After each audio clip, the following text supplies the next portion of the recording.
दोस्तों good morning. कैसे हैं आप लोग? आशा करता हूँ अच्छे होंगे। तो आज हम संख्या पद्धति आपको बताएंगे।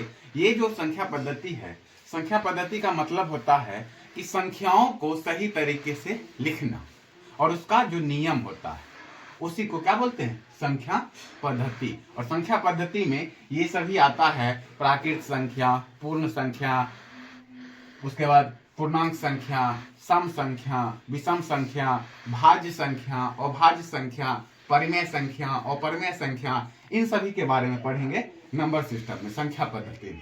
तो हम पहला लिखे हैं प्राकृत संख्या यानी नेचुरल नंबर, जो एकदम इजी है।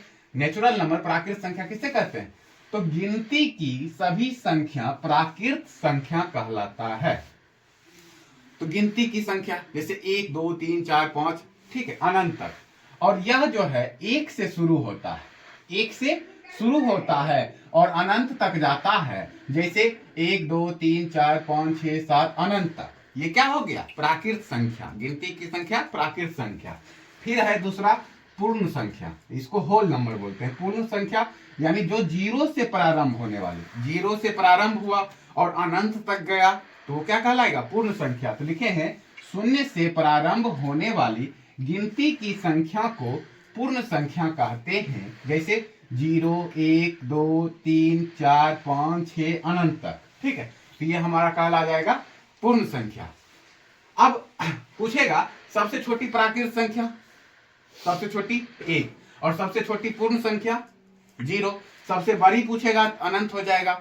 जहां तक संख्या दिया रहेगा उसका लास्ट संख्या वही कहलाएगा सबसे बड़ी संख्या। अब आते हैं फिर पूर्णांक संख्या, इंटीजर्स नंबर, यानी कि सभी धनात्मक तथा सभी ऋणात्मक और शून्य संख्याओं के समूह को पूर्णांक संख्या कहते हैं। अब पूर्णांक संख्या जिसमें धनात्मक भी रहे ऋणात्मक भी रहे तो वो कहलाएगा पूर्णांक संख्या। जैसे देखो 0 1 2 3 4 5 इधर अनंत तक जाएंगे धनात्मक, और क्या रहे? -1 -2 -3 -4, यानी माइनस में भी रहे ऋणात्मक भी रहे तो वो कहलाएगा हमारा पूर्णांक संख्या।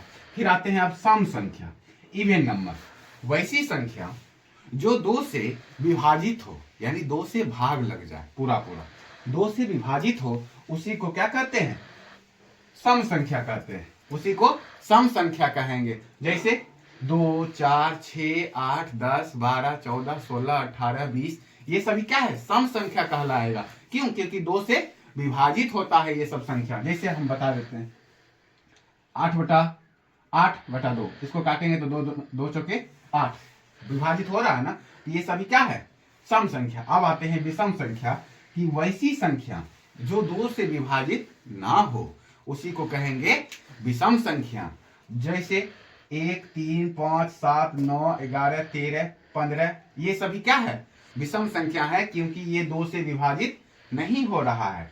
और इसी तरह हम आपको बताते हैं भाज्य संख्या, अभाज्य संख्या, परिमेय संख्या, अपरिमेय संख्या, आगे बने रहिए। तो अब हम फिर बताएंगे भाज्य संख्या, ठीक है। प्राकृत संख्या समझ गए, पूर्ण संख्या समझ गए, सम संख्या समझ गए, विषम संख्या समझ गए। अब आते हैं भाज्य संख्या पर। तो भाज्य संख्या क्या है?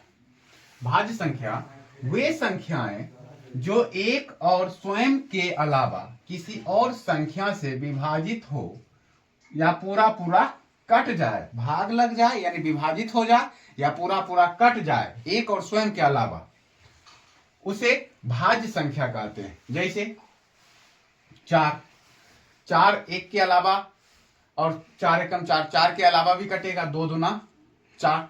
जैसे 4 ही ले लेते हैं तो 4 है, ये 1 से भी कटेगा, 4 से भी कटेगा और 2 से भी। तो यानी कि एक और स्वयं के अलावा किसी और संख्या से पूरा कट जाए, विभाजित हो जाए, तो उसको क्या बोलेंगे? भाज्य संख्या बोलेंगे, कंपोजिट नंबर बोलेंगे, ठीक है। फिर आते हैं अभाज्य संख्या। अभाज्य संख्या यानी प्राइम नंबर्स।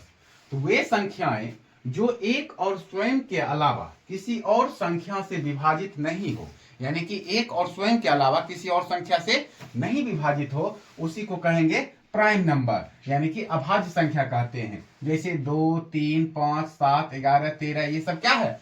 अभाज्य संख्या है। देखो 2 जो है 1 से विभाजित होगा और स्वयं से विभाजित होगा, 3 भी 1 से होगा और स्वयं से 3 एकम 3 कटेगा, और उसके बाद 5 ये भी 1 से होगा और स्वयं से होगा। तो ये सभी क्या है, अभाज्य संख्या हो गया। अब फिर आते हैं परमेय संख्या, ये बहुत इंपॉर्टेंट है, बहुत बार पूछा गया।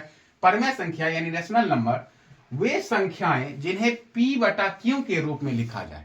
p बटा q के रूप में यानी कि भाग के रूप में लिखा जाए, p बटा q के रूप में लिखा जाए, उसे परमेय संख्या कहते हैं, रेशनल नंबर कहते हैं। यानी कि कोई भी संख्या है, अगर हम उसको रूट से बाहर अगर वो निकल रहा है, रूट में नहीं है, रूट से बाहर निकालते हैं, तो वो सभी संख्याएं क्या कहलाएगा, परमेय संख्या कहला जाएगा। जैसे 7/2 p बटा q के रूप में, -5/10 ये भी p बटा q के रूप में, 2 नहीं कुछ तो बटा में क्या है, 1 छिपा हुआ है, तो ये भी p बटा q के रूप में हुआ। 27 तो ये भी 27/1 1 छिपा हुआ। 54/59 22/7 √4। अब देखो √4 है तो √4 रूट से बाहर होगा ना, हाँ क्या आ जाएगा, 2 दूना 4, √4 से √4 को बाहर करेंगे तो 2 आ गया, तो ये 2 क्या कौन सी संख्या, परमेय संख्या हो गया। √36 ये भी बाहर आ जाएगा, 6×6 = 36, तो ये √36 कौन सी संख्या है, परमेय संख्या है। 12/13 ये भी परमेय संख्या। फिर आते हैं अब अपरमेय संख्या पर। अपरमेय संख्या इरेशनल नंबर वे संख्याएं जिन्हें p बटा q के रूप में नहीं लिखा जा सकता, उसे अपरमेय संख्या कहते हैं, यानी इरेशनल नंबर कहते हैं। जैसे अब देखो वैसी संख्या जो रूट से बाहर नहीं हो पाए, रूट में ही रहे, और चाहे उसमें क्या हो कि परमेय संख्या जुट जाए, घटा हो जाए, यानी जुट जाए यानी जोड़े या गुना करे या घटाएं या भाग दें, तब पर भी वो कौन सी संख्या रहेगा, अपरमेय संख्या ही रहेगा। जैसे √2 रूट से बाहर आएगा, नहीं आएगा। √3 √5 √7 √6 √8 √10 √11 √12, इन सबको अगर हम रूट से बाहर भी निकालते हैं तो फिर भी संख्या रूट में ही रहेगा। ठीक है। अब जैसे 2 प्लस √3, तो हम क्या बताएं कि √3 अगर जोड़, उसमें कोई भी संख्या परमेय संख्या जोड़े, घटाएं, गुना करे, भाग करे, फिर भी वो कौन सी संख्या रहेगा, अपरमेय संख्या ही रहेगा। यानी कि 2 प्लस √3 अपरमेय संख्या, 4/√5 अपरमेय संख्या, 3 - √5 ये भी अपरमेय संख्या। तो ये सभी जो संख्या पद्धति के जो महत्वपूर्ण नियम थे, ये आपको अच्छा लगा होगा, आशा करते हैं। धन्यवाद।